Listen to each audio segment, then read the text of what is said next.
Mga tropa, mga repa, mga kasama, mga kasigma Pilipinas, mga kapamilya, lahat na. Good morning, good afternoon, and good evening. Okay, today, may gusto lang akong i-vlog or gawa ng video about sa pagpunta dito sa Canada. So kung pinapangarap mong magpunta ng Canada, mas maganda panoorin mo tong video na to, especially if you're looking to go here na tourist, and then if you're gonna be looking for a job. Okay, so i-discuss natin na merong mga bagong polisiya ngayon ang Canada na inilabas nila, kasi within the past 3 years nagkaroon ng 3 milyong population ng Canada na hindi nila ina-anticipate.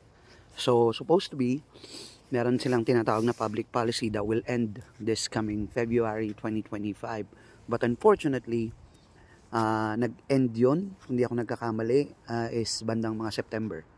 In-end nila yon as soon as possible.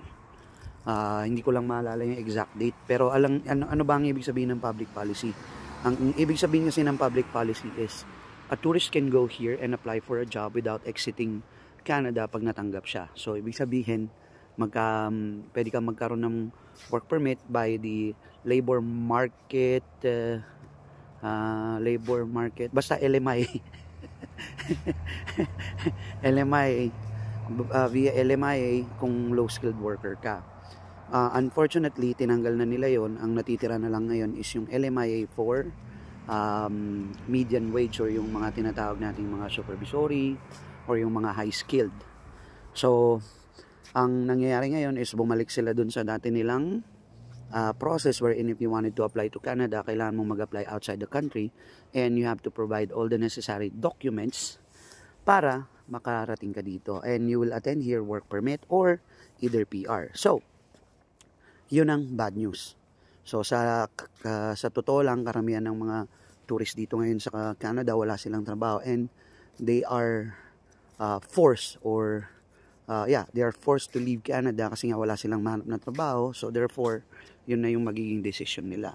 So sa mga gustong pumunta dito, I would suggest find the best pathway for you. Huwag kayong basta-basta maniniwala sa mga consultant na nagsasabing pwede pa. Pwede pa naman kung high skilled ka, pero the point is konti na lang, and at the same time sobrang hirap na nang maghanap ng LMIA ngayon. Kaya sa mga kasama, mga gustong pumunta dito, think about it. Find a different country, or if you really wanted to go here, do it in a process wherein mag-apply kayo dyan sa Pilipinas or kung nasang bansa man kayo. Mag-o-open ulit ang Canada 2027. So sa lahat ng mga gustong pumunta dito by that time, I would suggest na kumuha na kayo ng mga experience nyo. Ang pinakamagandang trabaho dito will be construction, healthcare. Yan yung mga magagandang trabaho dito kasi mga in demand yan. Dito maraming nangangailangan dito niyan.